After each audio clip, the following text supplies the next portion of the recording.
Aside from a few pieces of silver, there were already a few banknotes. No, it should be Master Fan. I've only just entered the capital, so I don't have any capable subordinates. Master is also not in the capital. Fan Xian thought for a moment. I still have a trusted aide named Teng Zijing, but he is currently injured. I don't think he will recover for a few months. In the future, when he is well, I will arrange for you to meet him. Yes. Wang Qinian did not say anything unnecessary. This was much better than when Fan Xian had first entered the Overwatch Council. Think of a way to find some people. This was the first time Fan Xian had tried to do something like this, so he felt a little unfamiliar. He could only learn step by step. Can people like you and me be transferred from the council? Wang Qinian suddenly felt a little uneasy. Master, I actually just left the council. Fan Xian was shocked. Could it be that things were going so wrong for him? What is the reason? Wang Qinian gathered his courage and told him about the Overwatch Council's internal investigation. He also told him about the Temple of Qin. He purposely hid Fan Xian's identity, to show his foresight and prematurely loyal. Fan Xian frowned and asked, My current position is that of a commissioner. Can the power of a commissioner help you in this matter? Of course. Wang Qinian was overjoyed. He now knew that he was following someone who was destined to be extraordinary in the future. I just need to go through some procedures. Master, you can issue a warrant for me to return to my status as a member of the Overwatch Council, and then I can return to the council in a few days. Very well, then I will take care of these matters immediately. Fan Xian looked at the old man and muttered to himself, wondering what use he would have for such a trusted aide. What is Master Wang's specialty? He asked gently. Tracking and concealment. As soon as Wang Qinian mentioned his specialty, his spirits rose, and he spoke with confidence and assurance. After listening for a long time, Fan Xian realized that he had run into an extraordinary person. Wang Qinian had been a lone thief in the northern part of the kingdom of Qing when he was young. He loved to travel between the dozen or so vassal states between northern Wei and the kingdom of Qing. He would sell the goods he stole from country A to country B, and then sell the goods he stole from country B to country C. Because he never revealed the origin of his stolen goods, and because he was naturally good at hiding his tracks, he had been able to safely conduct his business for several years. Later, the officials of the small vassal states grew angry and joined forces to surround him. He had no way to use his methods and was forced to enter the kingdom of Qin. Unexpectedly, as soon as he entered the kingdom of Qin, he ran into Director Qin Pingping of the Overwatch Council, who had been planning the northern expedition with the emperor. He surrendered and became an official. Fan Xian looked him in the eye and said quietly, See, Lily is being escorted back to the capital. Perhaps someone wants to intercept her, or perhaps someone wants to kill her. Whatever it is, don't worry about it. Just keep an eye on those people and see who they meet in the end. He paused, a little embarrassed. As you said earlier, you are good at tracking, but your martial arts are poor, so I had to come up with this stupid idea. Wang Qinian smiled. When I was young, the council wasn't as big as it is now. Zhong Jue and I were the two best at tracking in the council. Later, he stayed by the director's side and I became a little lazy, so I switched to a civilian job. But don't worry, Master. Although I'm old, keeping an eye on a few people shouldn't be a problem. I have a lawsuit to attend, so I can't leave the capital. Otherwise, I would definitely go and see your skills. Fan Xian laughed. Old Wang, I don't care about anything else. You have to take care of your old life first. That's the most important thing. After this matter was settled, Fan Xian hurried back to Fan Manor. Frowning, he asked his sister to fix his injured shoulder. He mixed some motherwort powder, which stopped the bleeding and regenerated muscle. It had a miraculous effect. He refused to let the doctors touch his wound. On the one hand, he didn't trust their ability to treat poison. On the other hand, Ruoro's slender and soft fingers were much more comfortable and lovely than the calloused bare paws of a rough man. Entering the study, Fan Xian saw Count Sinan's gray hair. With some difficulty, he bowed and said, Father, I need some help. Fan Xian looked at him and couldn't help but smile. Where do you want to keep an eye on? The eldest princess's guest house, the prime minister's servants' quarters, the crown prince's frequent brothel, the second prince's favorite polo ground, King Jing's grape trellis? Fan Xian shrugged. You know, I'm not very professional when it comes to these matters, so I need you to help me find some professional people. Then they can make a decision on how to find the person behind the scenes. Fan Xian raised his index finger and shook it. We don't need professionals. You're right about that. But we need to make arrangements. A group of professionals, under the direction of an inexperienced person, will not be able to do these things well. Father, please advise me, Fan Xian said sincerely. Fan Xian looked at him, then lowered his head to continue reading. Actually, the places you mentioned are already being watched. I'm just curious. You haven't been in the capital for long. How do you know about these places? Fan Xian smiled. He knew that while his father was outwardly urging him to be patient, he had already begun investigating in secret. It's easy to learn things by talking to the servants. Fan Xian didn't raise his head. His eyes were still on the book. But you have to be prepared. The investigation in the capital won't yield any results. Fan Xian frowned. Fan Xian continued, it still depends on Si Lily. He paused. The 2 female assassins you killed, they seem to be the disciples of Sigu Jian of Dongyi. And I heard that Sigu Jian hasn't shown himself in Dongyi for a long time. You have to be careful.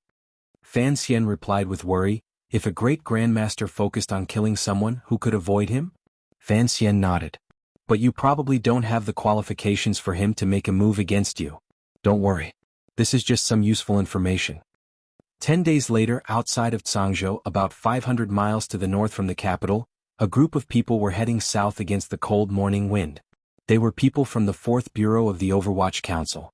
After 1,000 miles of pursuit, they had finally captured Si Lily before she could escape the Qin kingdom. They were going to take her back to the capital to be interrogated. The group had been heading south for a long time. In a few days they would return to the capital. The leading Overwatch Council official handed a steamed bun into the prisoner's carriage. Eat this. Si Lily's face was haggard. Her long hair was a mess and there was some dirt on her face. If Fan Xian had seen her now, he would never have guessed that she was the most popular courtesan in the capital who had shared a bed with him for a night. Si Lily chewed on the hard steamed bun. She suddenly raised her face and gritted her teeth. Even if you take me back to the capital, I won't tell you anything. The official looked at her, his eyes full of mockery. You think we take you back to the capital because we want to find out something from you? I really don't understand. Do my colleagues in Northern Qi have nothing better to do? Why would they let an idiot like you stay in the capital? Si Lily was indeed a spy from Northern Qi, but she usually met people in the guise of a courtesan. What kind of man would coldly call her an idiot?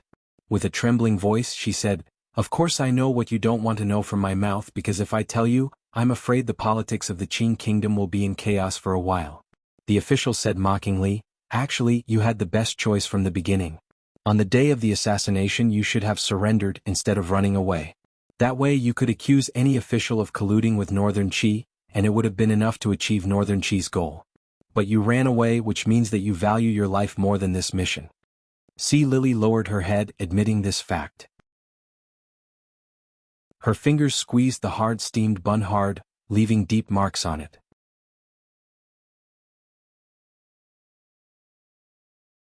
Chapter 93. The official continued coldly, we always knew that Drunken Immortal Tavern was your secret plot, but it was useless, so we just kept an eye on it. Who would have thought that you would be so daring as to do such a thing and then try to escape? How could there be such a simple thing in this world? After Si Lily and her party were captured on the border, she learned that their every move had been secretly observed by the Overwatch Council. She couldn't help but feel a chill in her heart. She was terrified of the Qing Emperor's secret agency. Seeing that the official was about to ride away, Si Lily suddenly screamed, "You'd better kill me now. Otherwise, in a moment, that person in the court will come and save me." The official frowned and looked at her. He suddenly said, "It should be that person who will send someone to kill you." Just as he finished speaking, on the hillside in front of the prisoner carriage, there appeared, as everyone expected, people blocking their way. But no one had expected that the people blocking their way would be the horse gang, which bordered the northern border of the Qin kingdom and the small kingdoms. Although there were only a few dozen of them, they were angry and brandishing their knives. Against the Overwatch Council, which only had a dozen people, anyone with eyes could tell who would win this encounter. Although there were not many horse bandits, they dared to appear in a place only 500 li from Jingdo. Furthermore, the provincial soldiers guarding Jingdo did not know about it. If the people of the world knew, it would certainly cause an uproar in the court. Si Lily's face had become deathly pale. Although she wasn't a smart person, she knew that if she fell into those people's hands, she would certainly be silenced. The official didn't seem to have imagined that the court official would have connections with the horse gang on the border. His expression seemed a little nervous. He approached the prisoner carriage and said, "Si Lily, it seems that you and I will both die here. At a time like this, why don't you tell me which court official is colluding with Northern Qi? If a few of my subordinates manage to escape, they can report this to the court and avenge us. Sea Lily's long eyelashes drooped. Thinking that she was about to die here, she wanted to cry. She was about to speak when she suddenly thought of something strange. She raised her head and said coldly, "Sir, you're trying to scare me again." The official didn't seem to expect Sea Lily to see through his trick. He frowned imperceptibly. Sea Lily said sorrowfully, "Sir, you should know what kind of business I do. I've learned to read people's expressions since I was young." Sir's voice trembled a little, but your grip on the cart was steady and relaxed. Clearly you weren't worried. It seems like this ambush is something that you have long anticipated. Not bad. Only now did the official realize that this beautiful woman had the potential to be a spy. He smiled and said, "If we can't even guess something like this, then the Overwatch Council wouldn't be the Overwatch Council." While the two of them were talking, dozens of horses had already rushed down from the small slope. A silent murderous aura soared into the sky. This kind of formation was obviously not something that the horse gang should have. Around the prison carriage, the people of the Overwatch Council had already set up a semicircle of defense. However, there were too few people, so it looked sparse and pitiful. However, for some reason, in the face of the ferocious cavalry, these people's faces were filled with solemnity, as if they had already disregarded life and death. "Hold!" The leading official clenched his right fist and stared coldly at the approaching riders. His yell was in a neutral tone. If Fan Xian had been listening, he would have thought of the English word "hold" he often heard in movies in his previous life. The cavalry disguised as the horse gang came closer and closer. The leading official suddenly took a step back, straightened his right arm and roared, "Ready!" At this moment, the Overwatch Council soldiers, who had been in a semicircular defensive formation, suddenly changed their formation. They formed a sharp and sudden stance. Even more terrifying was that they had taken out hard crossbows from somewhere. Raising them level, they aimed at the riders in front of them. The distance between the two sides was too close. The leader of the cavalry had a strange look in his eyes. He pulled on the reins and sped up, making a turn and going around the front of the cavalry. To be able to suddenly accelerate and make a turn at such a high speed showed that his horsemanship was superb. "Fire!" As the leader of the cavalry pulled on the reins of his horse, the leading official of the Overwatch Council quietly gave the order. A volley of crossbow bolts flew out. Although they were not concentrated, the power of the springs made the bolts fly abnormally fast. They hissed in the air, sounding very frightening. There were a number of muffled grunts. The riders at the front were hit by the crossbow bolts and fell heavily to the ground. The riders at the back were ready to charge forward, but they did not expect the Overwatch Council to use repeating crossbows. This kind of repeating crossbow was a weapon that had only appeared in the world 20 years ago. The quiver could hold 8 crossbow bolts, and it was the most terrifying enemy of light cavalry. Seeing this formation and seeing the crossbow bolts coming at them, the cavalry suddenly panicked. They split into 2 groups and went around the prisoner carriage, preparing to take them in from the sides. If they had charged directly, perhaps the effect would have been better. But there were no ifs in this world. As they went around, a few more riders fell to the ground. Even more frightening, they found that there was an ambush behind the prisoner carriage. Seeing the attire of the ambushers, the group of riders disguised as mounted bandits suddenly lost their will to fight. They no longer cared about killing the women in the prisoner carriage, and they scattered in all directions. Lying in ambush at the back was a group of riders dressed in black armor. It was the same group that Fan Xian saw when he opened his eyes in this world.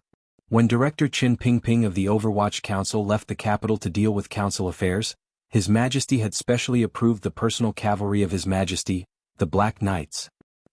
The Black Knights silently charged forward, like a pack of wolves tearing into a flock of sheep. They surrounded the dozens of riders disguised as bandits and quickly killed them all. "Keep them alive. Keep them alive." Fei Jie, who was sitting on the side of the carriage behind the Black Knights, saw this scene and anxiously cried out, "Don't kill them all." The curtain at the side of the carriage was lifted by a skinny hand. The old man in the carriage looked around and said coldly, "Fei Jie, you're really confused because of your concern.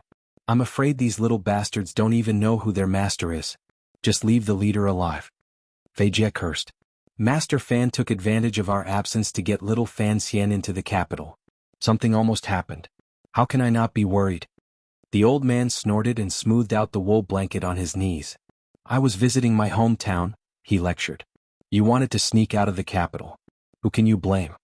10 years later, Fei Jie still looked the same. His hair was white and his eyes were brown. He frowned. Who knows what Master Fan is up to? Master, when you return to the capital, you should have a chat with Count Sinan. This old man was Qin Pingping, who controlled the dark forces of the world. He smiled and looked at the confused cavalry leader in the distance. Of course I understand what Fan Jian is thinking, he said lightly. But what he is thinking is simply nonsense. If you want these things, you might as well not have them. He repeated. Might as well not have them. Just as the two of them were talking, the leader of the riders had long fled into the distance. He quickly became a small black dot in the distance.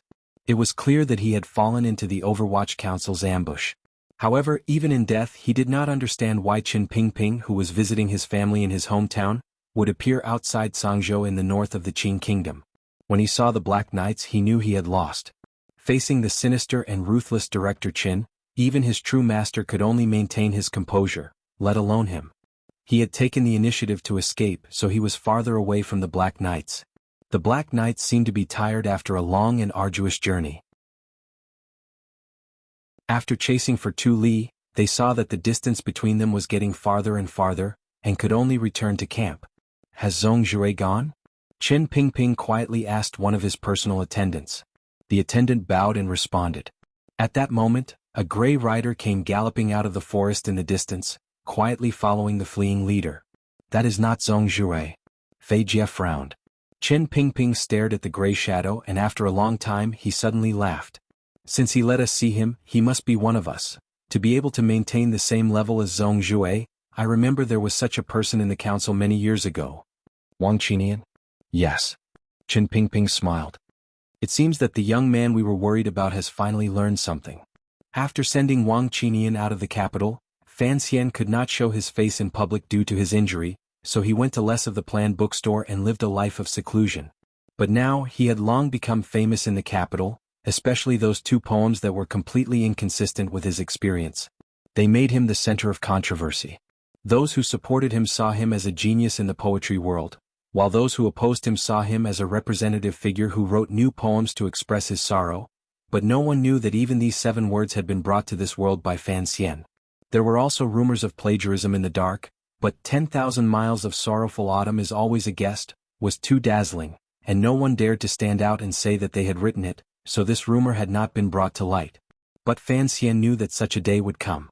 Because Guo Baoquan's father was the minister of the Board of Rights, and the Guo family was associated with the literary world, Fan Xian had never been afraid of using the worst of intentions to deduce so-called scholars. Because of the coexistence of controversy and reputation, there were often scholars who participated in the poetry meetings at King Jing's manor who would take the initiative to come to Fan Manor, in the name of visiting the young master who had survived a disaster. In reality, they were secretly handing over their poems, hoping to get a word or 2 from Fan Xian. Fan Xian always patiently received them, but he was very stingy with his evaluation of their poems. After all, he had long been prepared to leave the literary world and go into business like Zhang Xianliang. Moreover, he did not think he had the qualifications. He was only 16 years old, and was only relying on the wisdom of a sage from his previous life. Was he going to take in some poets? That was too absurd. Compared to his fame as a poet, what really made him famous in the capital and received the praise of most people was the assassination on Yolan Street. Some of the details of the case that could be known to the common people gradually spread from the Overwatch Council. As the victim, Fan Xian, in such a dangerous situation, not only was he able to preserve his own life, but he also fought back bravely, beheading the Northern Qi assassin with his bare hands. Furthermore, the assassin was an 8th-level master. This fact made Fan Xian rise to a new level in the eyes of the scholars in the capital. No one said that he was an underground fighter for the Fan family anymore. Everyone was talking about the young master of the Fan family, who was skilled in both literature and martial arts, and who had bravely killed the Northern Qi assassin. To be able to compose a poem in 7 steps and to be able to kill in 7 steps, that is Master Fan.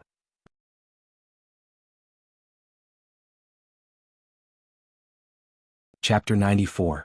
After the murder on Yolan Street, Fan Xian had been thinking about certain issues. Teng Zijing had already gone to the countryside to recuperate, and he didn't know if he would become disabled. The families of the 3 dead guards had received sufficient compensation, and even the relevant departments of the court had issued commendations. The guards were buried in the Fan clan's tomb on the outskirts of the capital. If Fan Xian could leave the capital, he would naturally pay his respects. The bloody facts had taught him that surviving in this world was not just a matter of romance. Naturally, it was not just about treating others to a meal. Therefore, he needed to have his own strength, such as Wang Qinian, Fan Xizha, and his own martial arts cultivation. Now that he was in the capital, he changed his meditation time from noon to night.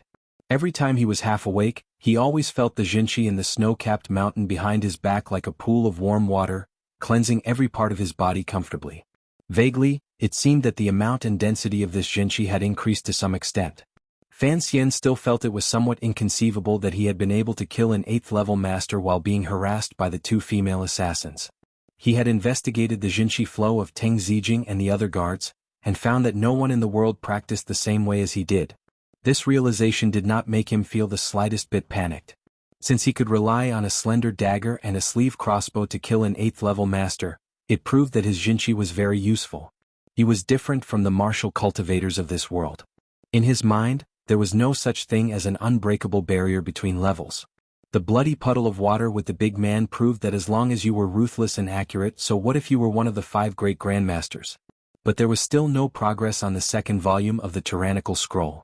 Fan Xian's gaze fell on the box that had been casually tossed in the corner of the room. After coming to the capital, he seemed to have forgotten about the item his mother had left him. It seemed that he would have to find the key sometime. Si Lily, an important suspect in the assassination case, had not yet been escorted back to the capital when an imperial edict flashed across the sky like a bolt of lightning. This edict, issued from deep within the palace, was about Fan Xian. In the context of the previous day, the content of this edict was particularly different. By the will of heaven, the emperor has decreed. The eunuch's lips kept moving, but he couldn't make out what he was saying. Kneeling in the main hall of Fan Manor, Fan Xian was afraid that the eunuch in front of him would spit on his face. Frowning, he looked at the increasingly wet bricks in front of him. Finally, the imperial edict was read out. Under Lady Lu's instructions, Fan Xian followed the rules.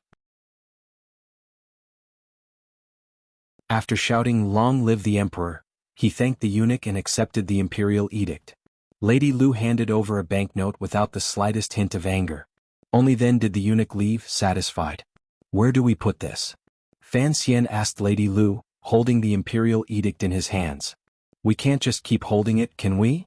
Lu sure took it with a smile. "Although the Fu often receives edicts, we can't say that it's just a toy. The Fu has a special room for it." Recently, Fan Xian and Lady Lu had maintained a subtle, superficial harmony between them.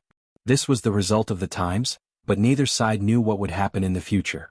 "To tell the truth, I've also studied scriptures, but why can't I understand what that eunuch was saying?" Returning to his bedroom, Fan Xian rebandaged the wound on his right shoulder. He looked at his sister, who was sitting at the table and looking at him with a faint smile. Eunuch Dai is from Yanwei, and his accent has always been difficult to understand. But these years he often comes to the Fu to announce edicts, so I can understand a bit. Fan Xian hurriedly asked, "What did the imperial edict say? Why was it given to me?" Fan Ruoruo pursed her lips and smiled. Instead of answering directly, she said, "Actually, the palace has been rewarding the family for the past 10 years. Although father's title has been suppressed, my brother and I, and even Lady Lu, have all been rewarded. Now it seems that it's my turn." Fan Xian knew about these things. Even that little Fan Xizha had the title of Cavalry Commander of Grace. But this involved him, so he couldn't help but be curious. "I haven't returned to my ancestral home. Even if the palace wanted to reward me, there wouldn't be a title." "That's right. So this time, His Majesty's edict only said that in the last incident, you killed an enemy spy or something.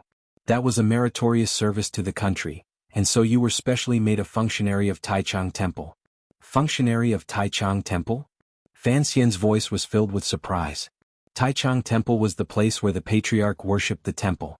Although functionary was only an 8th-level official, he could enter and leave the temple at will. Ever since he and Lin Wanner had met, he had often guessed the identity of the noble who had worshipped the temple. Since it was Wanner's elder and Wanner had grown up in the palace, it seemed that the noble must have been some important person in the palace. Perhaps it was the Empress Dowager or the eldest princess. But when he visited Wanner a few nights ago, he knew that she was worried about the conflict of interest after her marriage, so he deliberately refrained from asking. Could it be that this edict contained some sort of meaning? Fan Xian frowned. If that important person was able to persuade His Majesty to make such an edict, it was to clarify what had happened in the temple that day. Then what was she thinking? Was it a show of goodwill? Or was it a demonstration?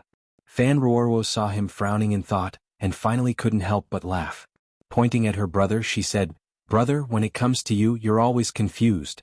The functionary of Taichang Temple is an official position that every princess must assume before they marry." Fan Xian suddenly understood and smiled with some embarrassment. It seemed that the marriage had finally been decided. Then he remembered that because of his injury, he hadn't been to the royal courtyard for many days. Must have been very worried when she found out about the assassination attempt. He didn't know if her condition had worsened. Would she be worried? Fan Xian suddenly felt a little confused. That icy woman had a mother like that and a father like that. Yesterday I asked my sister to go there for me. Did you deliver the letter? He asked, suppressing the slight uneasiness in his heart. Fan Ruoruo calmly replied, "Yes, she did. Sister-in-law listened to you, brother, and talked to that servant girl. Now she's secretly eating good food every day and her body is recovering well. She was just a little worried when she heard about the assassination attempt. But yesterday I was in a hurry and Yi Ling'er was by my side, so I couldn't write a letter." Fan Xian sighed and didn't say anything. Fan Ruoruo was the person who understood Fan Xian the best in the world. Hearing him sigh, she knew what he was worried about. Romeo and Juliet. Ruoruo had heard her brother tell this love story when she was young, and she remembered it. Smiling, she encouraged him, "Brother, you said that people should have the courage to pursue happiness." Fan Xian was very moved. He took his sister into his arms and patted her slightly thin back. "Don't worry. Those two people died from drinking poison, and the other committed suicide with a dagger. But your brother specializes in making poison and playing with daggers. It's very different. Are your injuries better?" Seeing the young man jump in through the window, Lin Wan-er felt sorry for him and let him lie down on the bed. "Why did you come here when you're in such a bad shape?" Fan Xian said bitterly, "I was worried about you and worried about me." Lin Wan-er's heart warmed. Hearing these two worries, she poured out the remaining tea in her teacup and brewed some new tea. Bringing it to his lips, she quietly said, "I listen to you. These days I've been taking good care of my body. You have to take good care of yours too." Fan Xian took the teacup with one hand and blew away the white mist. "How can a princess serve others?" he asked gently. Lin Wan-er bit her lower lip. "If you make me angry again, I'll throw you out. Are you willing to?" Fan Xian looked at her with a mischievous smile. "I've decided. After we get married, we'll go to a villa in the Tsang Mountains for the winter."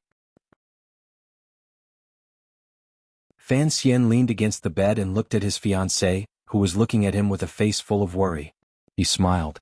"It's good for your illness, and I believe that before that, teacher Fei Jie should have returned to the capital. Don't just think about me." Lin Wan-er bit her lower lip. Her white teeth looked very cute against her red lips. What if something like this happens again in the future? Fan Xian couldn't remember how many times he had snuck into the boudoir in the middle of the night. The guards in the villa were truly unlucky. Not once had they discovered him, nor did they know that this pair of fiancé and fiancée were already so familiar with each other. Regarding this matter, Fan Xian had enough pride. Think about it, this was like a small palace outside of the imperial palace. In all of history, which thief could steal as much as he did? What else could have happened? Northern Qi isn't stupid. Since they've already been exposed this time, the court won't be fooled if they use the same method again. Lin Wan-er said worriedly. "I'm just afraid that there are some people in the court who would dare to attack you again because they'll use Northern Qi as a cover for future assassinations." Fan Xian had long known that his fiancée was a smart person. She had also grown up in the palace. Although she was loved by the Empress Dowager, she had grown up in a very complicated environment, so she knew more about officialdom than he did. Hearing her say this, he smiled and raised her soft chin, pinching it. "Don't worry. I firmly believe that I'm the luckiest person in the world." Lin Wan-er felt ticklish under her chin. She was both happy and nervous about this intimate action. Immediately, 2 patches of red appeared on her snow-white skin. She quickly pushed Fan Xian's hand away and said with some embarrassment, "People can't live by luck." Fan Xian loved seeing her bashful appearance.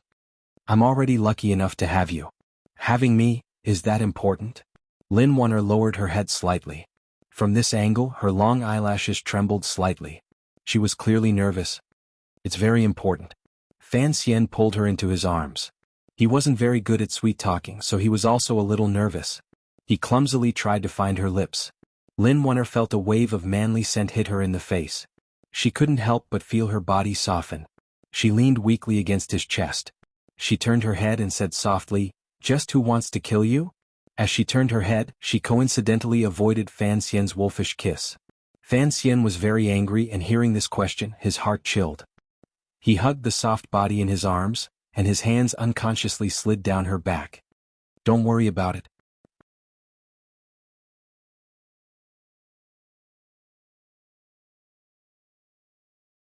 Chapter 95. Lin Wunner felt a tingling sensation on her back and couldn't help but laugh. "If it was my parents." She persisted. Fan Xian's hand, which had been enjoying the beauty of the woman in his arms, suddenly stopped. He looked at her seriously. "If it really was the eldest princess and the prime minister, what would we do?" Fortunately, when the two of them were talking about these things, their bodies were still very alluring, effectively diluting the seriousness and horror of the topic. After a long silence, Lin Wunner bravely looked into his eyes and wrapped her arms around his neck. "If I marry you, I will be the daughter-in-law of the Fan family." Fan Xian understood the meaning of these words.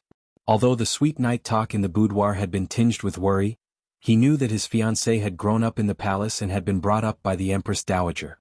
She rarely lived with the eldest princess, so the relationship between mother and daughter was a little distant. But hearing this answer, Fan Xian still found it difficult to extricate himself. This young man and woman had similar life backgrounds and growth experiences, so they understood each other's pain and pride. It was because of this that they had decided to spend the rest of their lives together in the Temple of Qing. How could there be feelings in the royal family? But Fan Xian had given this young woman an unprecedented emotional impact and gentleness, and Fan Xian himself had found space in this dark boudoir to rest his tired mind. "When will you be able to go out for a walk?" Fan Xian held her. Lin Wunner carefully lay on his left shoulder to avoid touching his wound. Hearing this, she replied helplessly, "I've been in the palace since I was a child and rarely had the opportunity to go out. It was only 4 years ago that my uncle gave me the status of a princess that I had the opportunity to go out. But lately my body has been a little weak." She looked at him carefully. "Do you think it's too improper to be so sneaky all the time?" Fan Xian was startled. He lowered his voice and laughed. "I like this kind of sneaky feeling the most, but with your illness you still need to move around and bask in the sun." Hearing him admit that he liked this kind of sneaky feeling, Lin Wunner couldn't help but think of how absurd she had been these nights, letting this young man lie next to her. Her cheeks couldn't help but burn. She spat and said, "Then tomorrow I'll go to the palace and ask my uncle." "Uncle?" Fan Xian heard her address him so intimately and couldn't help but laugh in a low voice. "Yes, our uncle is the most powerful emperor in the world. With a word from him you are my wife." It was only then that Fan Xian remembered and told them about the imperial edict. Hearing the contents of the imperial edict, Lin Wunner knew that the man next to her had already been conferred the title of functionary of Taichung Temple. She knew that this marriage had finally been decided. She was pleasantly surprised but couldn't help but feel embarrassed. Fan Xian smiled slightly at the blush on her face. He thought to himself that this girl was gentle and intelligent, yet she was so shy. In the end, he still thought that the women in this world were the same as the women in his previous life. He never thought that he would climb the wall in the middle of the night. For a dignified princess, it was already a big deal. "By the way, when we first met at the Temple of Qing, who were you with?" "With His Majesty," Lin Wunner replied curiously. "Ah." Fan Xian thought of how he had brushed shoulders with the emperor, and couldn't help but feel something different. Since that person was His Majesty, then the ace who had exchanged blows with him was naturally the head of the palace guards. Thinking of how he had only spat out a few mouthfuls of blood after exchanging blows with the head of the guards, he couldn't help but feel a little proud. Lin Wunner saw the changing expressions on his face and became interested. She stared into his eyes and asked, "What? Are you surprised?" "I can only blame myself for being stupid. I didn't think of going there." Fan Xian smiled bitterly. "I always thought it was the Empress Dowager or the eldest princess. Alas, after coming to this world, if I didn't even see the emperor, it would be too much of a pity. Although I don't pay much attention to the outside world, I know that the Fan family is very favored by the emperor. If you want to see His Majesty, it won't be difficult. Besides..." The girl lowered her head shyly. "After the wedding, I will have to go to the palace to pay my respects to my uncle." Hearing the word wedding, and seeing the girl's shy expression, Fan Xian's heart skipped a beat. Holding Lin Wanner's left hand, he sneakily slid down, following her waistline all the way down. Finally he touched that soft and plump place. His heart skipped a beat and gradually became lascivious. He rubbed his palm over and over again only to feel smooth and soft under his palm. It was very pleasing. The reason why Lin Wanner had endured her shyness and allowed Fan Xian to accompany her in bed every night was because she realized that her elegant and refined fiancé was a gentleman. After so many days, he had only tasted her and left satisfied. He had never done anything too out of line. Only then did Lin Wanner relax, and in the depths of her heart, she felt inexplicably proud. She hadn't thought that today, after being injured, he would become lustful. So when Lin Wanner felt her buttocks being rubbed by that hand, she didn't react for a moment. She stared stupidly at Fan Xian for a few seconds, watching as the desire in his eyes grew stronger and stronger. Only then did she come to her senses with a soft cry. Her face was flushed red, and she reached behind her to pull away the other's perverted claws. Fan Xian had long since lost his mind. How could he let her go? He turned to the side and pulled her into his arms. His right hand was injured, so he wrapped his legs around the struggling girl like a large koala bear. He lowered his head and kissed her on her sandalwood lips. As soon as he touched her, it was moist and warm. After a long time, the two of them slowly separated. Fan Xian felt relaxed and happy and didn't know what to say. Lin Wanner's eyes gradually became misty, but they were hazy with tears. She was so embarrassed that she almost cried. Fan Xian looked at Lin Wanner's expression and was stunned for a moment. He didn't know what to say. He quickly smiled and explained, "I couldn't control it. I couldn't control it." "You're a bully." Lin Wanner sobbed, but she didn't dare to disturb the guards in the garden or the old nanny downstairs, so her voice was quiet. "When did I do that?" Fan Xian felt wronged. They were almost husband and wife, so what was wrong with a little intimacy? As if guessing what the young man was thinking, Lin Wanner puffed up her cheeks and said, "There are still a few months." Fan Xian looked at her with a mischievous smile and said, "We've already spent so many nights together. Why should we care about that?" Lin Wanner was most afraid of this saying. Hearing him say it, she was extremely embarrassed. She clenched her fists and threw them at him, but halfway through she remembered that he was injured, so she could only pull them back. Who would have thought that when she turned around she would accidentally bump into something indecent? No matter how gentle and composed Wanner was, she knew what was going on. She couldn't care less about Fan Xian's injury. She pushed him away from the bed curtain. "Go back early. I'm still injured." Lin Wanner buried her face in the blankets, not daring to look at him. Fan Xian's gaze naturally fell. He looked at himself and said, "Then I'll come see you tomorrow." Lin Wanner pulled down the blankets a little, revealing her pitiful face.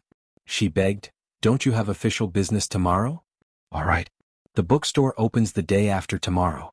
Fan Xian remembered that the people from the Overwatch Council had not returned to the capital yet. There was nothing to be found in the capital. Since that was the case, he might as well do what he needed to do. Sharpening a knife doesn't delay cutting people down. Could this count as one of his good qualities? He couldn't bear to bully this girl anymore, so he opened the window and prepared to leave. The moonlight shone in and shone on the bed as well as on the sleeping servant girl. Fan Xian couldn't help but snicker.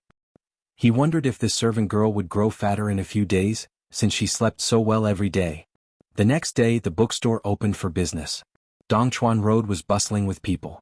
Even the nearby Imperial College had a rare trend of truancy. The buildings on the side of the street were decorated with lanterns and streamers. The square front was completely wrapped in high-quality wood. It shone brightly in the jet-black darkness.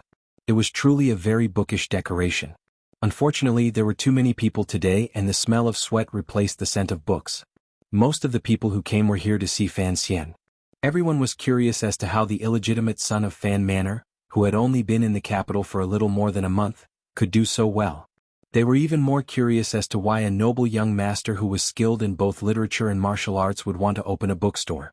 There were many profitable businesses in this world, and selling books did not seem like a good way to make a living. Ever since the assassination, Fan Xian's view of life had changed a lot, so this bookstore did not hide behind the scenes. Instead, it stood out in the open and admitted that he and his brother were the owners of this bookstore. He also gave the bookstore a name, Dambo Bookstore. He also asked the crown prince to go home and have King Jing personally write the name. Only then did he make a horizontal plaque and hang it on the door. The people around him were suspicious as to what the bookstore's name meant. Fan Xian explained that it was Danbua to show one's will. In fact, it meant, do not be troubled, do not worry, and do not lose one's will. He then threw out Zhuge Liang's phrase, do not be Danbua to show one's will. Without tranquility one cannot go far. When the crown prince first heard this explanation he was also shocked. He thought that Fan Xian was using this to confess to the people of the court that he did not want to meddle in anything, and that he was showing weakness in exchange for safety. In fact, only Fan Ruoruo understood her brother the best. She knew that Danbua meant that he had once drifted in Danzhou. Seeing that more and more people were gathering around, Fan Xian's forehead began to sweat. He muttered to the shopkeeper next to him, I was talking about advertising. The effect was a bit too good. How come there are so many people just opening today? Shopkeeper Yi is no stranger to the word advertisement. He laughed and said, I heard that the owner has Mr. Chao's manuscript in his hands. After the 68th chapter, we are the only ones to publish it. Just the reputation of Story of the Stone is enough to attract so many people. He paused then laughed. Of course, everyone is mainly here to see you. They want to see what a young poet who can kill an 8th level master looks like. Fan Xian was startled. I'm not 8 feet tall and I'm not 8 feet wide. What's there to see?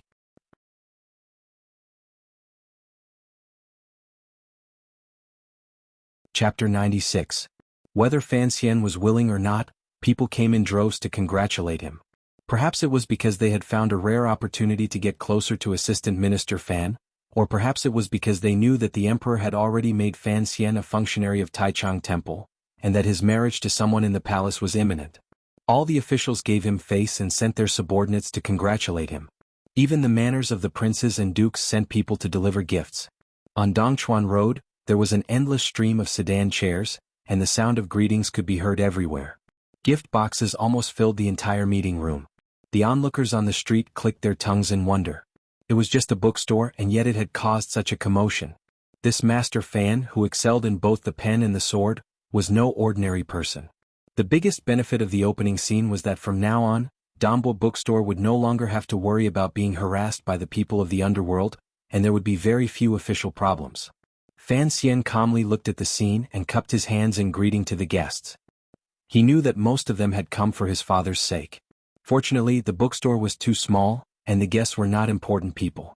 They only chatted for a bit, and after explaining which family they were from, they took their leave. After these people left, they were still a bit suspicious. Why was a member of the Fan family doing business?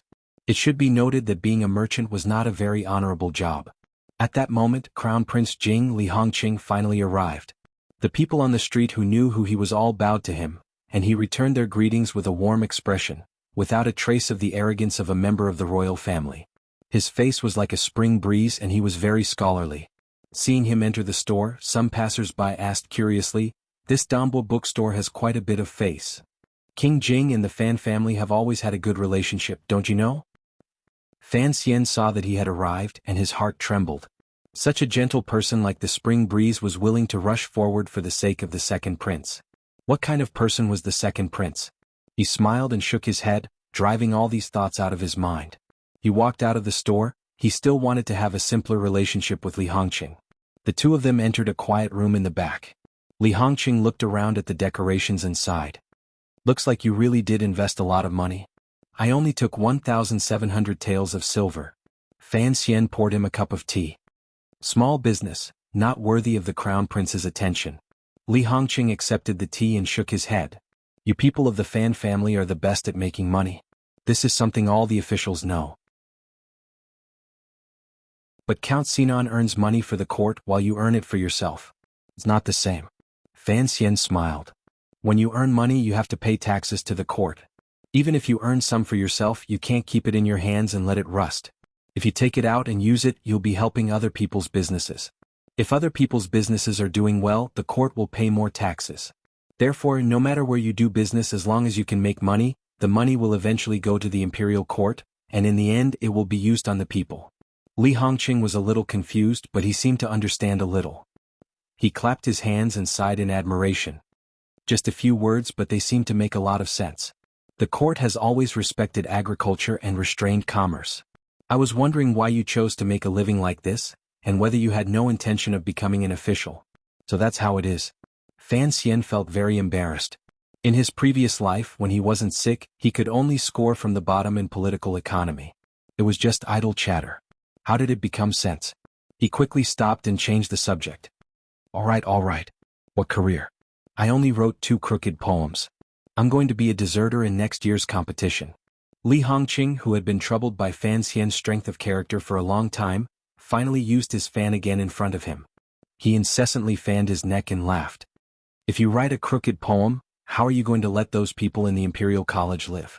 Look, there were so many students outside who wanted to pay their respects to the great poet Fan. If it weren't for your servants blocking the way, I'm afraid it wouldn't have been so peaceful. Fan Xian's face was full of worry. Those students of the Imperial College, some of them old enough to be my grandfather, still call me a student. I can't take it anymore. Li Hongqing laughed and pointed his fan at him. Your face is full of worry, but your words are so mischievous. You really are an interesting person. Fan Xian rolled his eyes. What was so interesting about him? He asked. I troubled you to write these words. When will you take me to your manor to pay my respects to the old man? Li Hongqing was startled. He remembered that the young man in front of him didn't even know that his father had met him before. He smiled and didn't point it out. He was ready to laugh at the young man of the Fan family in the future. Whenever you want to go, go. There's no need to say anything to me. Crown Prince Jing, Li Hongqing, had always felt that Fan Xian was far more mature than he had been at 16 or 17. He wasn't impervious to praise or humiliation, but at least he was unusually calm. He had always wanted to see through Fan Xian's calmness. Suddenly he clapped his hands. Right, I forgot to congratulate you, brother Fan. Fan Xian was startled. He didn't know what to congratulate him about. Li Hongqing stood up. Congratulations on receiving the position of functionary of Taichang Temple. The birds at the gate are chirping. You must drink with them. Fan Xian laughed. So that's what it is. You should have known about it a long time ago. In the past, it was only a rumor in the palace. It didn't come to pass, so of course it doesn't count. Li Hongqing seemed to be thinking of something, and his brows suddenly furrowed. He suddenly thought of something. The second prince, and he had always thought that even if the Fan family didn't side with him, they wouldn't stand on the side of the crown prince. But they seemed to have overlooked a very important issue. After Fan Xian got married, his wife was the illegitimate daughter of the prime minister. It was hard to say that she wouldn't slowly lean towards that side. So he suddenly lowered his voice. See, Lily is going to be escorted back to the capital. Perhaps we'll be able to find out who is colluding with Northern Qi. Fan Xian had no idea that in the blink of an eye, Li Hongqing had thought of so many things. He was slightly startled and then smiled bitterly. I'm just an ant. I just hope that the nobles in the court don't care about me. Li Hongqing looked at him. He knew that Fan Xian wasn't telling the truth, but he didn't point it out. He smiled. In short, it's the same as when you beat up Guo Baoquan. If you need me to do anything, don't be shy. Of course, Fan Xian replied. Then he changed his mind and said something else. I plan to open a tofu shop in the south of the city. Are you interested in buying a share? Li Hongqing was drinking tea and almost swallowed it. He tidied up his clothes in a fluster. A tofu shop doesn't make much money, he said. At least a bookstore makes money from books. That's sour money. Fan Xian chuckled and ignored him. He thought that he would wait until the time came to deliver the freshly squeezed soy milk to the prince's manor. When he was in Danzhou, he had eaten a lot of tofu, but because of the different eating habits of the seaside, he rarely drank soy milk.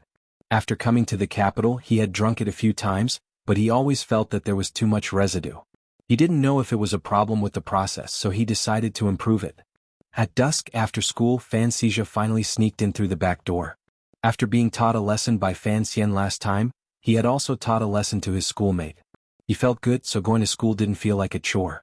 But today was the opening of the bookstore. From choosing the location to choosing the paper, from hiring the shopkeeper to setting the price, everything had been handled by him. He couldn't help but be nervous, so he came early. As soon as he entered the bookstore, he sighed for not being able to see the grand scene of the day. Then he dove into the accounts room. Fan Xian drank tea and waited for him. After a while, Fan Xizha walked out, his face full of confusion and innocence. Fan Xian was shocked. What happened? He asked. Fan Xizha mumbled for a long time. Finally, he caught his breath and scolded, We earned a lot more than we thought. Is that so? Fan Xian had thought that it would be good to have some business on the first day of the store's opening. He hadn't expected this. He took the account book from his brother and looked at the figures. His heart couldn't help but tremble. Not to mention the fact that the detailed edition of Story of the Stone had sold more than 80 copies. Even the collection of classics and histories that Wansong Hall had asked to be printed on their behalf had been bought by many scholars. Fan Xian counted on his fingers. He felt that doing business was really something that gave him a sense of accomplishment. Today is the opening. Many people who are friends with our family have come to support us. Naturally, there won't be such a good thing in the future. Fan Xian looked at Fan Xizha, whose eyes had become like copper coins, and carefully reminded him. Fan Xizha swallowed and looked at his brother enviously. Big brother, I know. But you can sit in the bookstore every day and I can only hide. I really envy you. Fan Xian laughed. Do you like being a businessman that much? Father's title is still waiting for you to inherit. Study hard, and in the future you may be in charge of all the money in the court. Then I'll have to be the Minister of Revenue. Fan Xizha's face was gloomy. Father was a third-ranked official, but he's still just an assistant minister. That old minister has been bedridden for years, and the court hasn't let him take his place. At most I can donate some scholarly honors. I'm afraid that's not going to happen. Fan Xian looked at his brother with some surprise. Although this kid was stubborn and unbearably bad, he was unexpectedly shrewd when it came to looking at things. After thinking for a moment, he said, "If you want to do business, then do it. I'll talk to father." Fan Xizha was overjoyed, but he suddenly frowned. But what about mother? Fan Xian's heart skipped a beat. He thought of Lady Lu, whom he hadn't thought about for a long time. Fan Manor in the capital seemed to be happy and harmonious, but who knew how long this seemingly wonderful situation would last?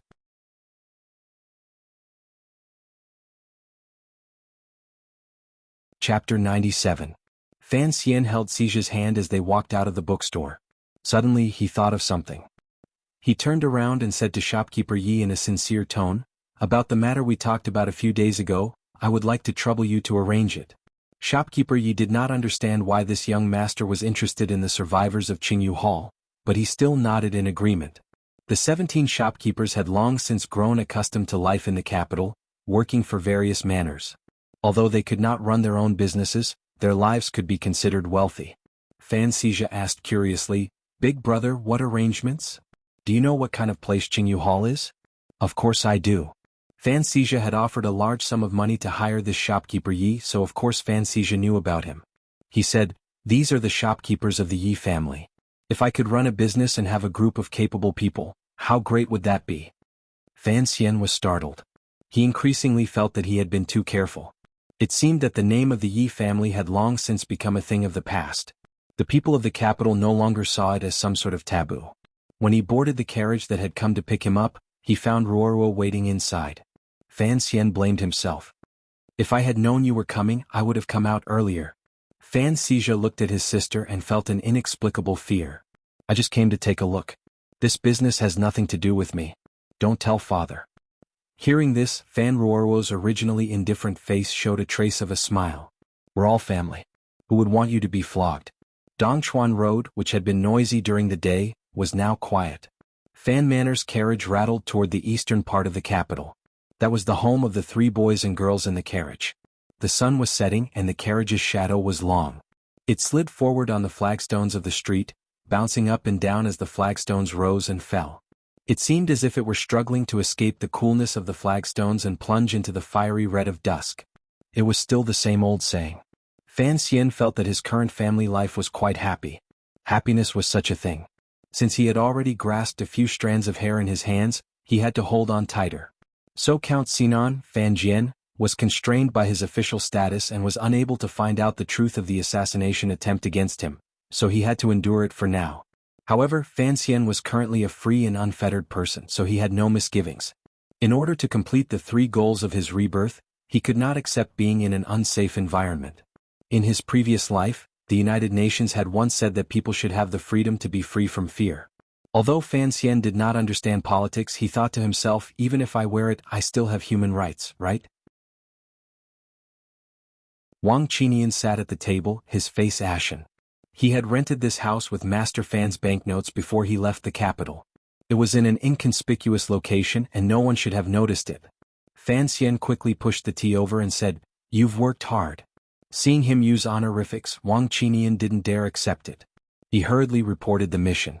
As you expected, when Si Lily and her party returned to the capital, they were intercepted. However, the council was prepared and defeated the enemy in one fell swoop. According to Master's orders after leaving Tsangzhou, I have been following the troops in the council. Those people who tried to intercept us were disguised as horse bandits, but looking at their movements they should be soldiers.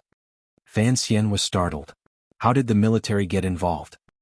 He carefully asked, is it the provincial government army or what? I'm not sure. Wang Qinian thought for a moment, then said, according to Master's orders we only followed them. In the end we discovered that the leading officer had escaped to Wuzhou. Wuzhou. Correct. That night the officer met with the Wuzhou army. Wang Qinian suddenly remembered that there were some things he had to explain. He quickly said, actually there was someone else who followed them with me. Oh. Zhong Jue. Fan Xian suddenly understood. You once said that Zhong Jue who was as famous as you were back then. Didn't you say that he was always by Master Chen's side? He suddenly understood. It seemed that, like him, the Overwatch Council was also using Si Lily to track down clues behind the scenes. Yes. That day I saw Director Chen's carriage from afar. The Black Knights were also there. Otherwise there was no way they could have resisted the cavalry. Wang Qinian was a little embarrassed. Master Fan, since the council is already investigating, should we continue? Let's not rush into this. Who in the court is the Wuzhou army subordinate to? They are very careful. The army officer's surname is Fong, and his first name is Xiao. He doesn't have much of a background, but he is a distant relative of General Fong of the City Patrol Division. Fan Xian furrowed his brows and thought. The City Patrol Division must have played a dishonorable role in this matter. But how should he dig further? In other words, should he really continue digging? If too many important figures were involved, it would be difficult to clean up the mess. He who had been promoted by the court as a heroic figure, might be forced to play another role. He took a deep breath. His lips were a little pale. When will Si Lily arrive? He asked quietly. Tomorrow. Wang Qinian looked at him and suddenly said, the director is also returning to the capital tomorrow. Master Fan, should we first ask for the director's permission before asking for Si Lily to be interrogated? What about Master Fei? I don't think so. Hearing that Fei hadn't returned to the capital, Fan Xian was a little disappointed. But thinking that Chen Pingping would be returning soon, his spirits rose. The Overwatch Council had been created by his mother. Although so many years had passed, people's hearts would always change. But the scene he saw when he was born into this world and his teacher's careful teaching, made Fan Xian believe that the Overwatch Council was not an enemy or a friend. It was one of his own. At this moment he felt like a motherless child who was being bullied, and suddenly a large group of burly uncles came to help him fight. The little fellow wiped away the dirty tears on his face as he thought, F***CKU, who else in the capital would dare to bully me in the future? At that moment Wang Qinian suddenly laughed. Congratulations, Master.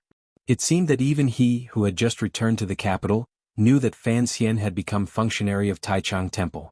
It was just that most people didn't know who he would marry in the palace. Fan Xian smiled helplessly and didn't say anything. There was a saying in the officialdom of the kingdom of Qing, there is nothing in the world that the Overwatch Council can't find out, even if it's the silver you hide in your chamber pot. Fan Xian also believed this.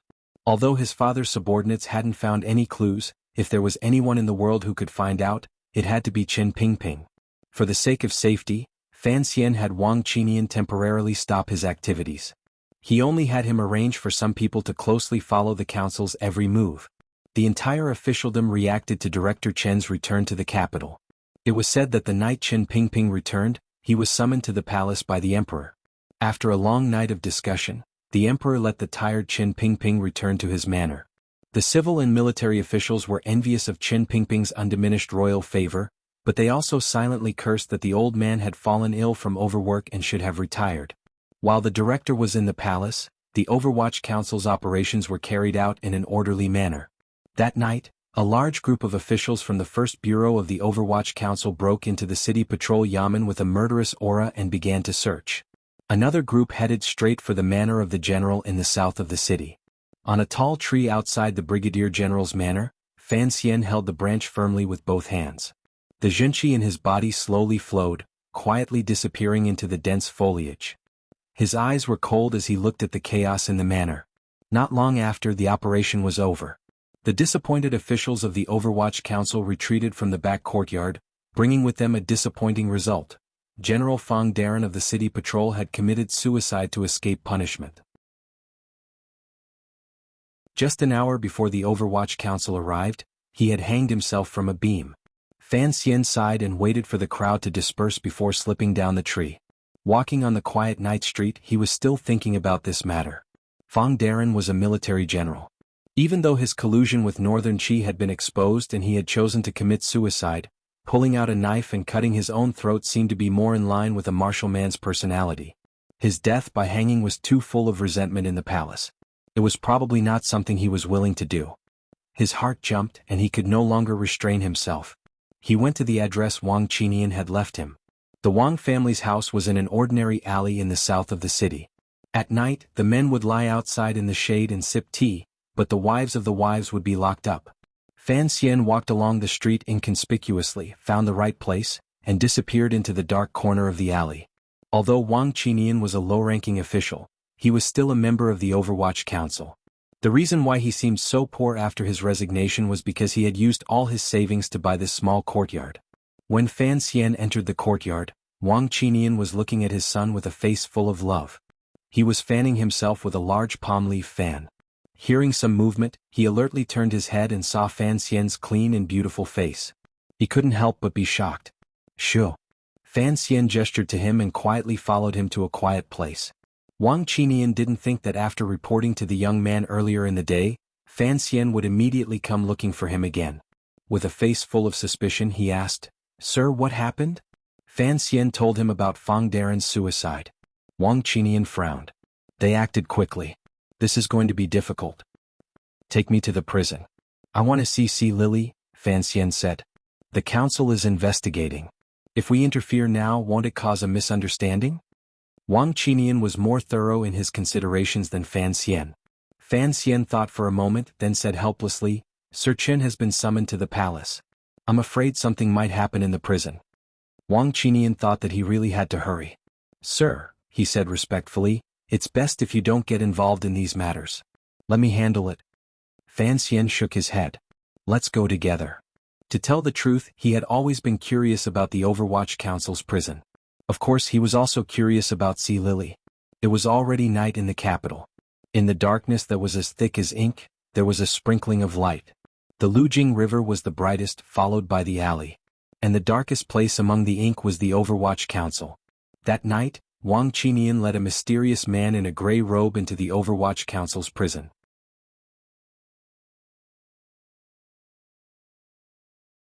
Chapter 98.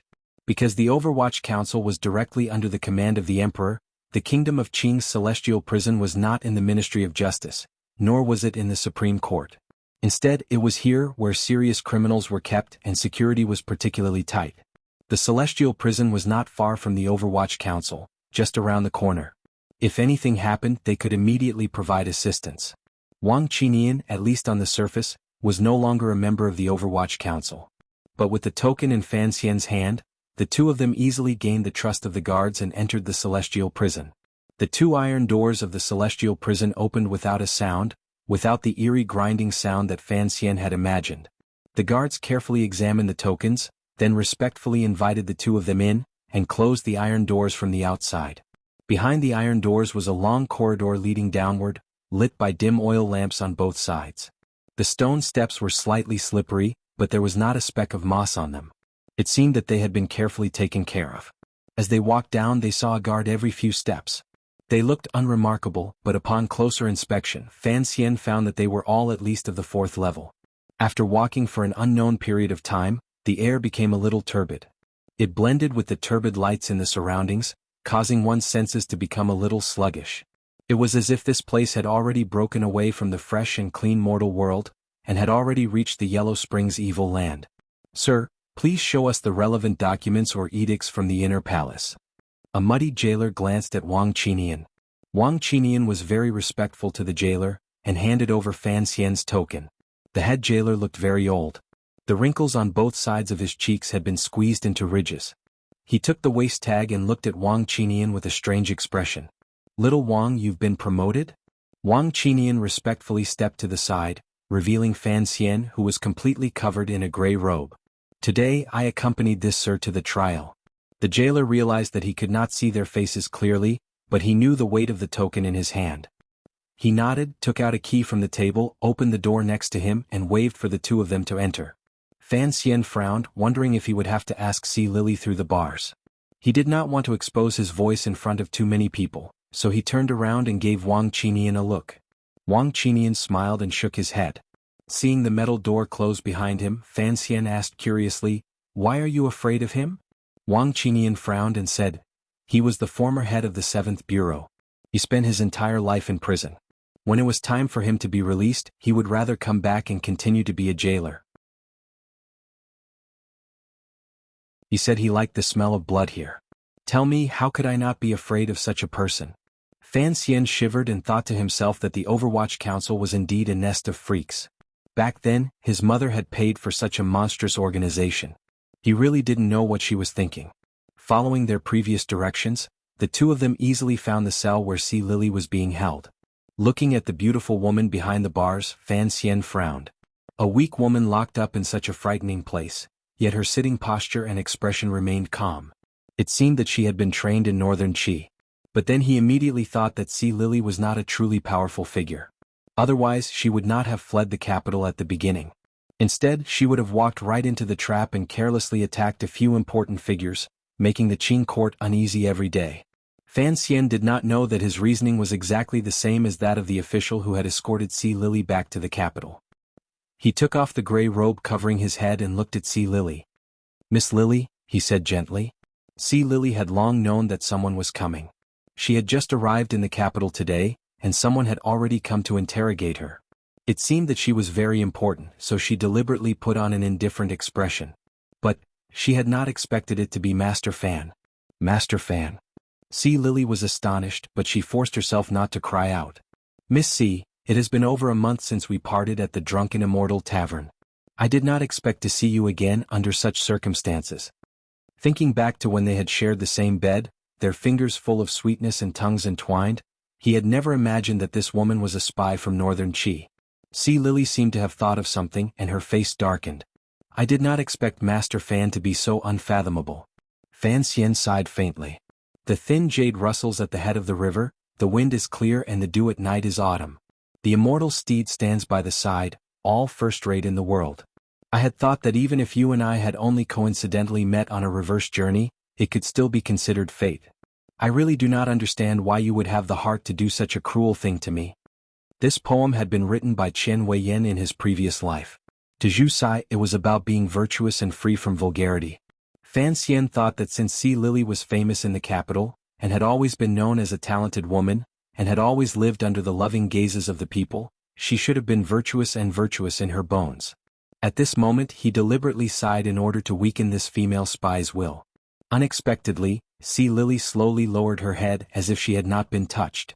Fan Xian sighed again. "You are a beautiful woman, yet you have become a thief." Si Lily smiled sweetly. She was indeed as beautiful as orchids. "For you to enter this prison to see me, I presume your identity is not simple. We all serve our masters, so what need is there to say?" Fan Xian had finished sighing with his deadly poem, but it had been of no use. He smiled bitterly, thinking that not every woman could be so easily intoxicated by such a scene. He had been a little too absurd. He steadied his mind, and a small medicine bottle appeared in his hand. He threw the bottle in and said coldly, "This is poison. Someone will come to extort a confession. If you don't want to suffer, swallow it yourself." The small medicine bottle rolled on the hay and stopped next to Si Lily. Si Lily picked up the small porcelain bottle and held it tightly. She had never imagined that the gentle and amiable Fan Xian would, in the blink of an eye, become a demon tempting her to die. If she had wanted to die, she would not have fled the capital in the first place. Fan Xian had calculated this. He looked into her eyes and said softly, "Since you want to kill me, should I still cherish you? Your thinking is too absurd and laughable. Since I have pointed out a path for you to suffer less, why don't you thank me? How can someone so afraid of death be worthy of being a spy?" Sea Lily gritted her teeth in anger. She raised her head, full of hatred. Her deep eyes pierced through her slightly messy hair and stared at Fan Xian's face. Fan Xian's face was calm. There's no need to talk about risking one's life. Actually, you are not stupid. You know that even if you confess to the high-ranking officials of the court who colluded with Northern Qi, you will still die in the end, so you might as well grit your teeth and not say anything. Sea Lily suddenly felt that Fan Xian's voice was getting further and further away, softer and softer, but also more and more terrifying. I am not a person of the court. I simply want to find that person and get my revenge. I am willing to make a deal with you. Other than believing me, you have no other choice, Fan Xian said lightly. Fan Xian said lightly, but his tone was incomparably sinister. His voice grew lower and lower as if he was talking to himself. I am a person who does not mind using torture on women because you wanted to kill me first. At the same time, I am a feminist. I believe that in a battle of life and death, men and women are equal. After all, he had been digging graves since he was a child. His elegant appearance could not completely hide the gloominess and terror that occasionally erupted from his bones. Wang Qinian silently left to get the prison head to open the door, and at the same time, to prepare the relevant instruments of torture. The screams of countless weak women rang out in the dark and gloomy prison. After a long time, Fan Xian frowned slightly and looked at Sea Lily, who had fainted on a pile of hay. He looked at her bloody fingers without a trace of emotion on his face. On the other hand, Wang Qinian, who had been silent all this time, felt a little strange. He could not believe that such an elegant and refined young master could remain so calm after witnessing such a terrifying scene of torture. He really did not know how much coldness Fan Xian hid under his gentle face. For torture to be effective, it would take at least 5 days. Wang Qinian swallowed with some difficulty and explained in a low voice, "This Sea Lily in front of us is clearly a novice, which is why she was able to force some information out of you. But in the end she is still someone who has been trained. Once a secret that must be kept is involved, and she cannot bear the physical pain, she will naturally faint." By the time the terrifying prison head arrived, Fan Xian had already hidden his face under his gray robe. The head jailer began to pack up the instruments of torture. As he did so, he shook his head and said, "Young sir, torture is also a form of knowledge. If you want to get the answer in just an hour, it is an insult to us professionals." Fan Xian was momentarily annoyed. He turned to the side to let the prison head leave. Watching him walk away, he said to Wang Qinian with a bitter smile, "It seems that it is better to leave this to the professionals. We will wait for news in a few days. With the defenses here, I don't think anyone has the ability to sneak in and silence us." Just as he was about to leave, Sea Lily slowly woke up. She touched the wound on her finger and screamed in pain. Her lips and hands, which usually played with strings on the pleasure boat, had been destroyed today. Her lips could only make pitiful sounds. Fan Xian paused for a moment and turned to look at her through the bars. Sea Lily bit her lower lip. Her face was pale and cold sweat had already soaked her hair. Her eyes were like those of a wounded lioness. She stared fiercely at Fan Xian's face, as if she wanted to imprint his face into her mind. Fan Xian stood silently and looked at her. Wang Qinian tactfully took the initiative to put some distance between them. "Put away the medicine I gave you just now. Next time, if you really can't stand the torture, take it." Fan Xian used death to test her for the second time. His tone was very indifferent. Sea Lily could no longer hold back her tears. She looked at him with hatred in her eyes.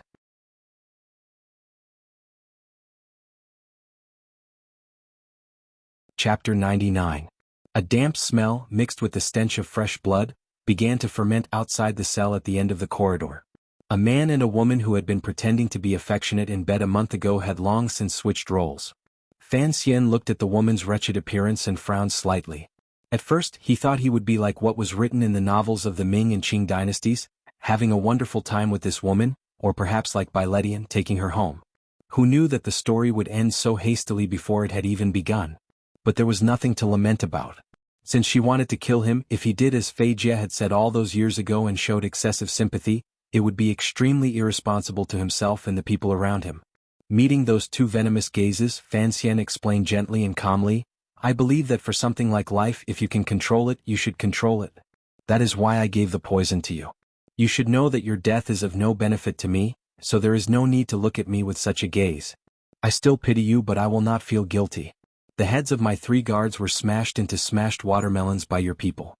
Who would feel guilty for their deaths? He waved his hand. Perhaps you don't believe me, but I used to hate the heavens. I thought I had been doing good all my life, but in the end, I received the most wretched ending.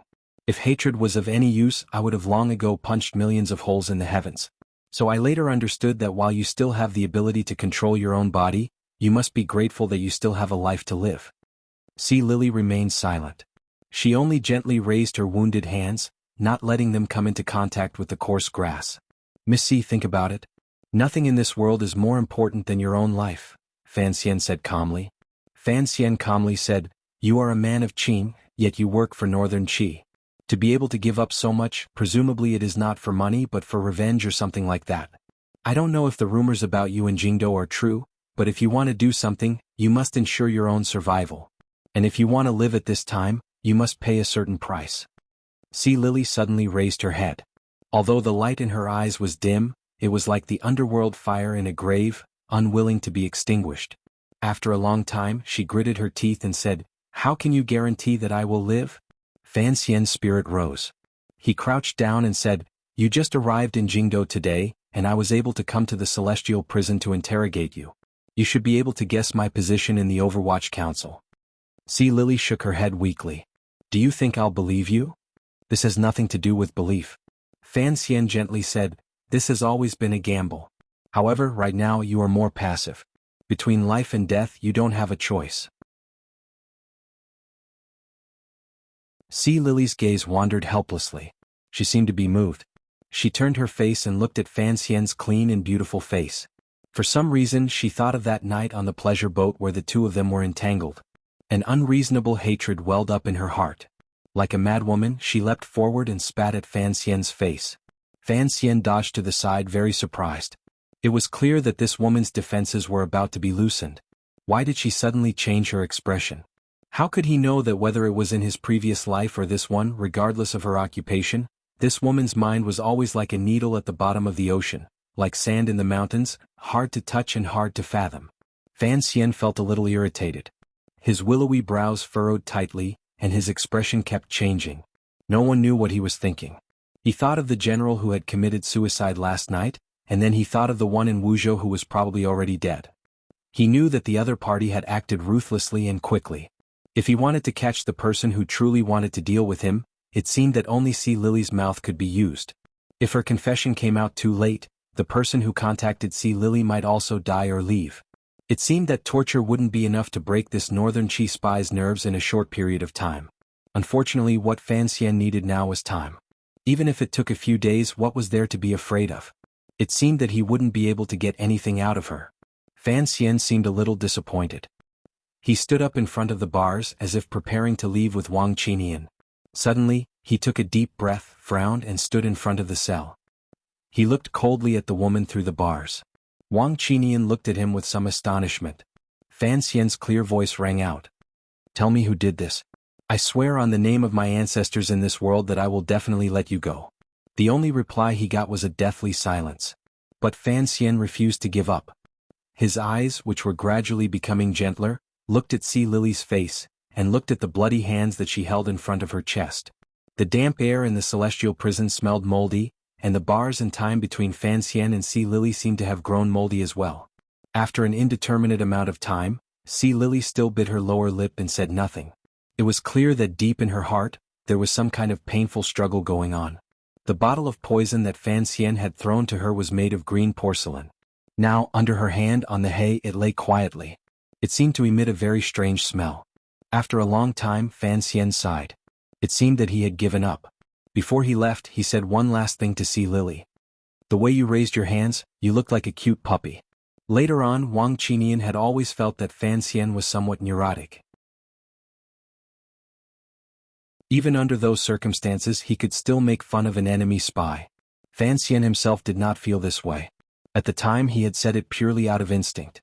Of course, he did not know what effect his words would have on him immediately, or what it would bring him in the future.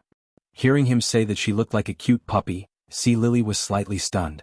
Contrary to everyone's expectations, the female spy burst into laughter.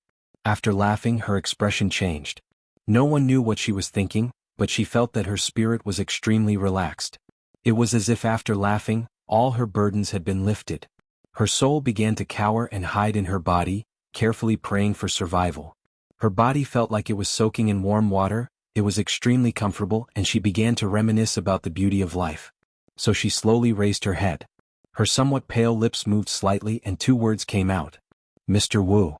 Fan Xian heard clearly that it was Mr. Wu. After a moment of shock, he turned to look at Wang Qinian. Wang Qinian nodded, indicating that he had heard of the name. Only then did Fan Xian let out a sigh of relief. A faint sense of excitement welled up in his heart. He reached into the bars and under Sea Lily's puzzled gaze, he took the small porcelain bottle of poison from the hay. Thank you, he said to her, then turned to leave. Sea Lily seemed to understand something. Her blood-covered hands gripped the bars tightly.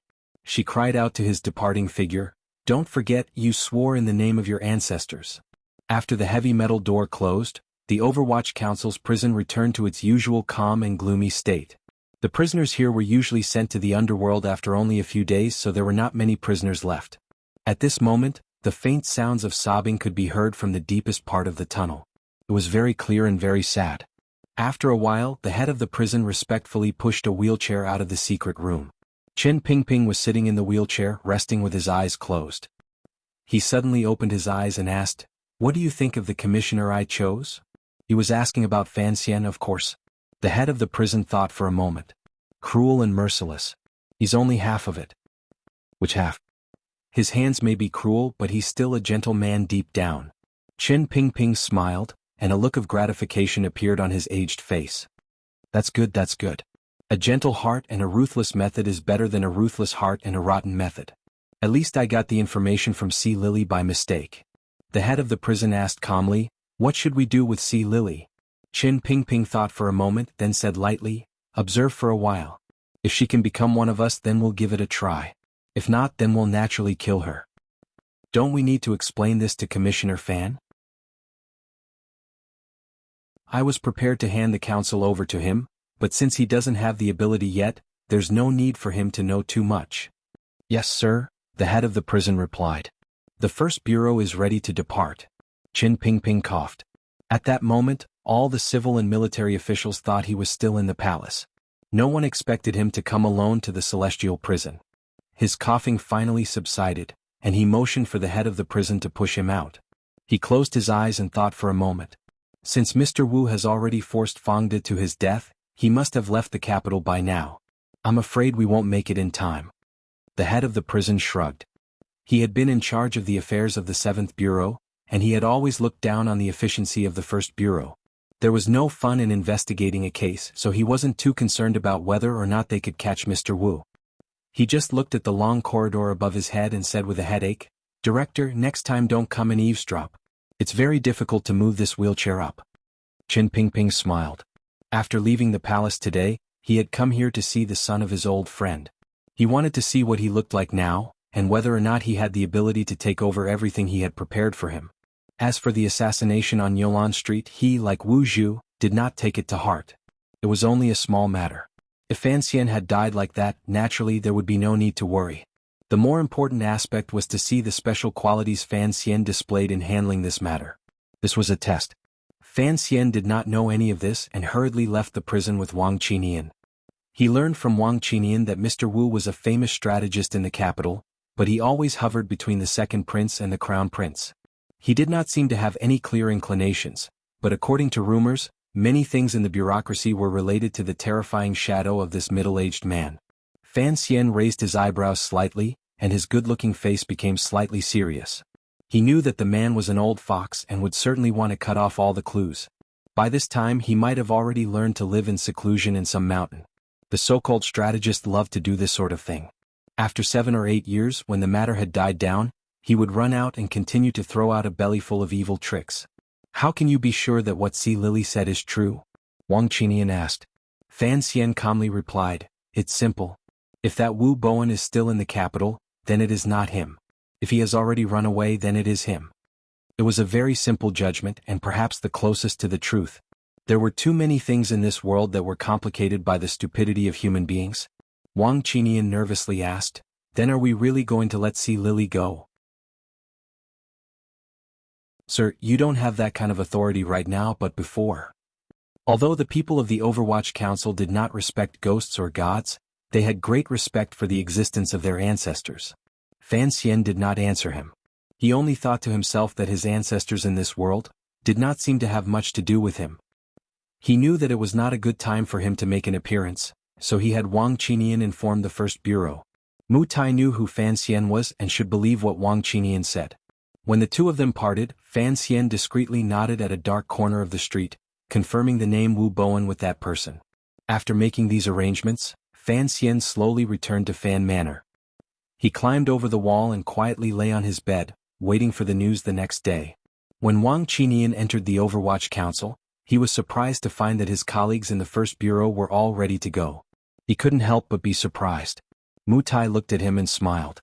That night, there was nothing to do in the capital. After Fan Xian returned to Fan Manor, he greeted everyone and then entered a secret room he had requested from his father. He carefully took out a small well-sealed leather pouch and poured out the small blue porcelain bottle. The bottle was made of green sand, and its opening was larger than that of ordinary porcelain, so it could contain a faint fragrance. Fan Xian had spent a lot of effort to make Sea Lily lower her guard. He took out a clay jar from the corner of the wall and opened the lid. A wave of fragrance assaulted his face, almost making him dizzy. He put the small blue porcelain bottle back into the jar and returned to his bedroom. His legs were wrapped in a thin silk quilt, and he fell asleep uneasily.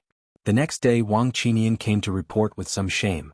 He said that Wu Bowen had long since left the capital. He had expected this, so he was not disappointed. About 18 miles away from the capital there was a manor. In the distance, the snowy peaks of the Tsang Mountains could be seen. Even though it was early summer, the manor was still very cool. The grape trellis had already sprouted its leaves, and the scenery was pleasing to the eye. Wu Bowen, whom Fan Xian had painstakingly interrogated, was now sitting leisurely on the grape trellis. He looked at the young man in front of him and said with a hint of reproach, "You shouldn't have come." The young man in front of him was the second son of the Prime Minister, Lin Gong. He looked at Wu Bowen and said politely, "Mr. Wu is being forced to leave the capital. Naturally, I have to come and see you off." You're tuning in to the Han Li's Wuxia Chronicles YouTube channel. We're so grateful for your support, and don't forget to subscribe to join us on this incredible journey through captivating stories. Your generosity through donations truly makes a world of difference, as it's the primary source of revenue that allows me to expand and enhance this channel for you. Thank you from the bottom of my heart for being a part of this adventure.